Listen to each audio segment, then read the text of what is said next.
welcome to Brand Your Passion, the show that helps you turn the thing you love the most into something that people know and love you for. I'm your host, Holly Arnett, the brand coach for creatives, and I'm on a mission to make the world a more creative place, one brand at a time.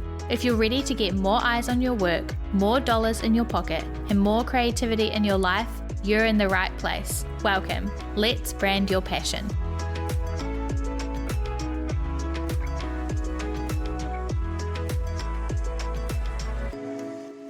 Hey everybody, and welcome back to this week's episode of Brand Your Passion. Today I want to talk to you all about email marketing. I love email marketing. I am a big fan. If you have subscribed to this podcast or our newsletter or any of our email related things, you will know, and maybe you found that's how you found me. Maybe you found the Ultimate Branding Checklist or one of our other free resources, and that got you on our email list, and now here we are, best friends. You're listening to the podcast. So, big fan of email marketing, and I want to talk to you today about why and sort of how you can start to use it in your own business. So stay tuned.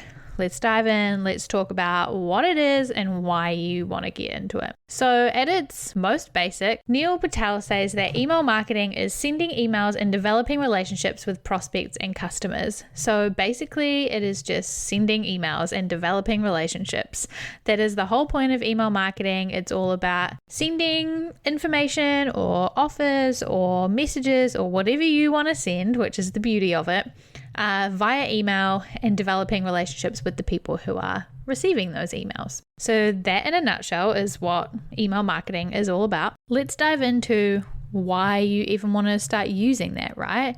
You probably know email marketing from the brands that you follow. So maybe you subscribe to, I don't know, throw some names out there, but you might signed up to Skillshare, and so then Skillshare sends you emails with like new lessons and things that you can learn and that sort of thing. Or maybe you signed up to you bought something from Cotton On, or I don't know what like an American equivalent is, but like a clothes shop of some kind, and then from that point onwards you get information about sales and discounts and new collections and things like that. So you might be thinking, okay, I get how it works for like big corporate companies or brands or whatever, but how can I, as like an individual creative, how can I use it, and why would I want to do that? So I have 7 reasons, and we're going to dive in and talk about all of them. So number 1 reason why you might want to use email marketing is because people who sign up to your email list are warm leads. I don't really like calling people leads, but I don't have another word for it in this context. But basically people who sign up to your email list already know about you, your brand, your products, or your services. So they have either found you on Pinterest or social media, or they found a blog post of yours through Googling a topic and they found you. They found a product through an ad or whatever it might be. However they found you already, and then they have found out something about you that means that they want to sign up to get more from you. So that's really exciting, right? It's not like you are having to wow them with an ad that's amazing, that they've never seen you before and this is the first time they've ever seen you. You're not like seeing them on the street and being like, hey, come on over here. They're already there. They already are signaling to you that they want more from you and that they enjoy your content enough to give over their email address, which is precious, right? Everybody's inbox is full, especially if you're like me. Mine is always full. And so them giving over their email address is like, it means that they want more from you. So that's number 1. Your subscribers are warm leads. So that's exciting. That means they're more likely to enjoy your content, engage in your content, buy from you, work with you, all of that good stuff, because they're already interested. Reason number 2 is that you own and are in control of that list of subscribers and what you do with them. So last week and many times before, Instagram has gone down, Facebook has gone down, Twitter goes down, LinkedIn, whatever, all these social media platforms go down every so often. And that means that we're left without an opportunity to talk to our audience, right? We're stuck. If that's your only platform, the only place that you talk to your audience, and it goes down, then you're like, oh no, I don't know, I can't talk to my people. But if you have an email list, you can still talk to those people. I emailed a bunch of you today as I'm recording this. Instagram was down today.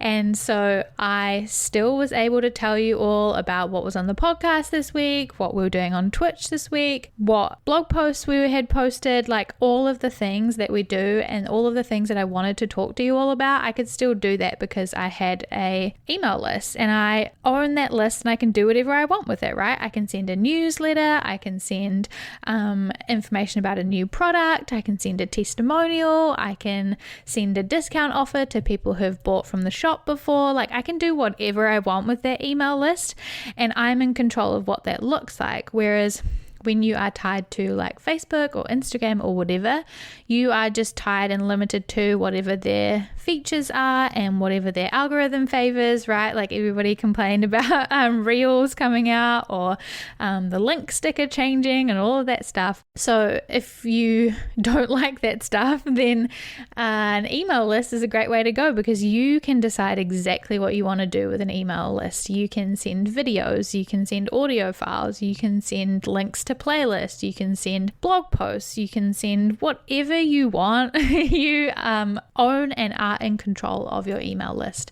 So that is reason number 2 why you might want to get into email marketing. Number 3 is that you can cultivate deeper and stronger relationships with your audience. So like I said, the people who are on your email list are captive people who are already interested in what you have to say. And so when you're emailing them, which is kind of an intimate thing, like I said, letting somebody into your inbox is like, okay, I'm letting you into my life and I'm letting you into my precious inbox time that I have at 9 a.m. every morning or whenever you check your emails. It's a deeper and more intimate and more kind of one-on-one experience than something like social media or anything else. You can carry on the conversation that you have on social media with people in your emails. You can ask people to reply to your emails. I just got an email this morning that was a reply to my newsletter, which is really exciting, and I can have one-on-one conversations with the people who reply, and you can do the same thing.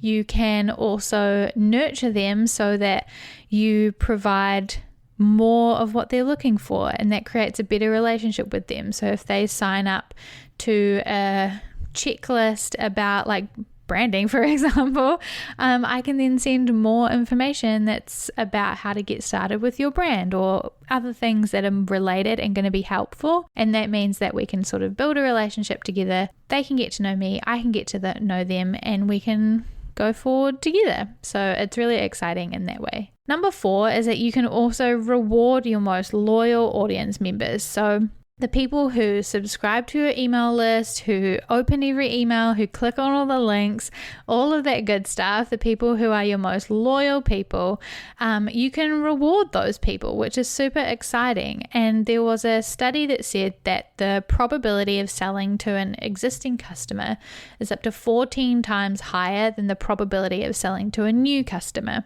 I've talked about this on the podcast before and on Instagram, but it's so much easier to book or sell to somebody who's already in your audience. And so if you already have people who are loyal to your brand and already engage in all of your stuff and maybe have bought something from you before, then they are already keen to like keep supporting you. So you can continue to give them rewards, discounts.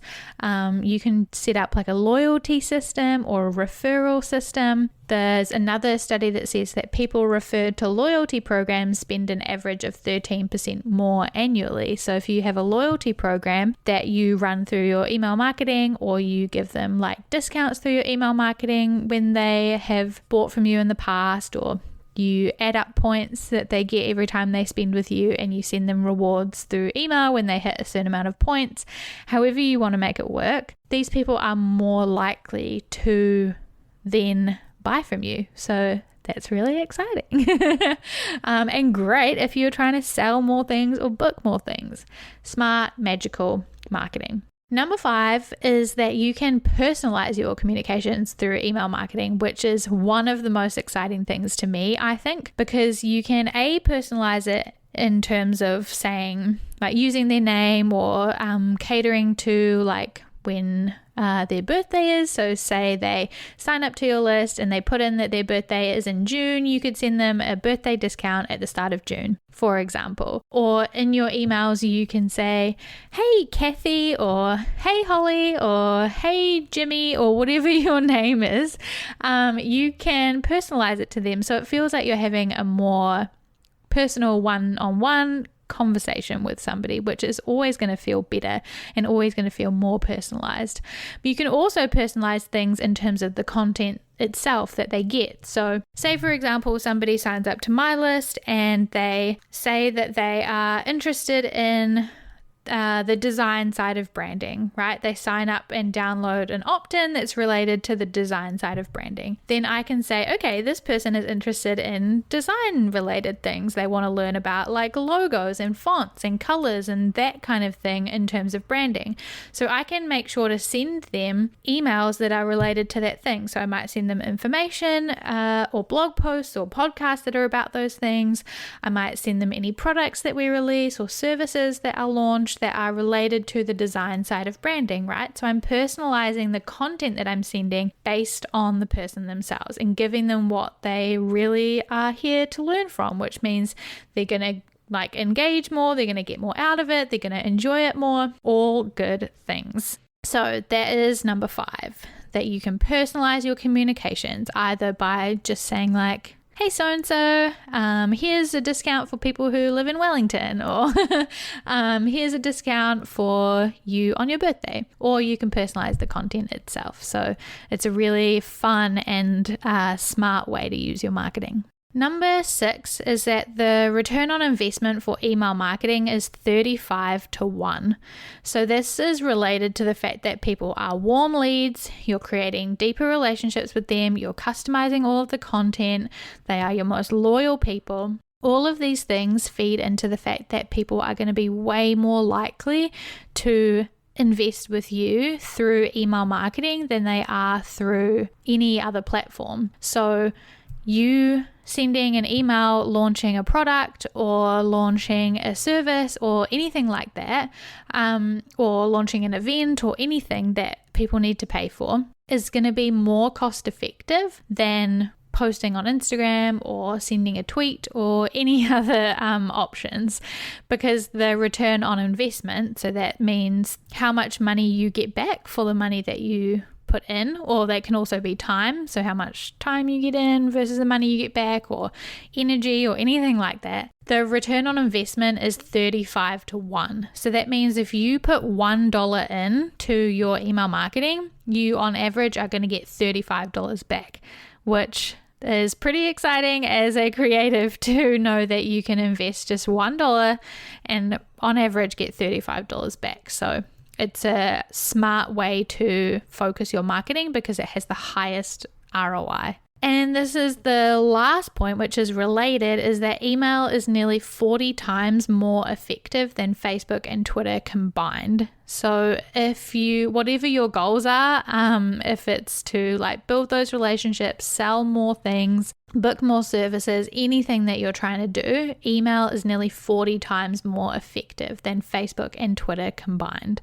I'm not sure about how Instagram fits into that. It wasn't part of this statistic, but in terms of Facebook and Twitter, that's still a lot of people and a lot of marketing power, but email is even more powerful than that. So I think that is a good reason to be using email marketing. I don't know about you.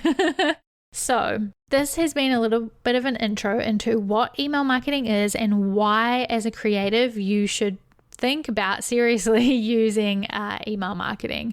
And I'm sure there will be many episodes in the future or blog posts all about like how to do that exactly, and ideas for what to do with your email marketing and examples of email marketing and all that stuff. But I just wanted to introduce you to email marketing and talk about why it is so powerful, why it's so important, why it's so exciting as a creative. So I hope that this has done that. It has introduced you to email marketing and started started you thinking about starting an email list or kind of getting yours back up and running if you did have one and you just haven't been using it, I highly recommend that you start thinking about starting one. And if you are thinking about starting an email list, I highly, highly recommend that you check out ConvertKit. ConvertKit is the email marketing software that we use here at Maker and Moxie. It is designed for creators, so it is designed with you in mind. You can set up your email list, landing pages, forms, you can sell products, you can do all of this good stuff all in one place that helps you to grow your audience and build connections with them, and to make your creative dreams happen. So we will leave a link in the description and you can sign up for free. They have a free creator plan, so you can get started to grow your audience for free right now. So highly recommend that. Check it out. And if you have any questions about email marketing or ConvertKit, make sure to sing out to us on Instagram or via our email list. You can hit reply to our emails anytime and I will get right back to you. So I hope you have enjoyed this episode. I can't wait to see what you do with your email marketing, and I'll see you in the next one.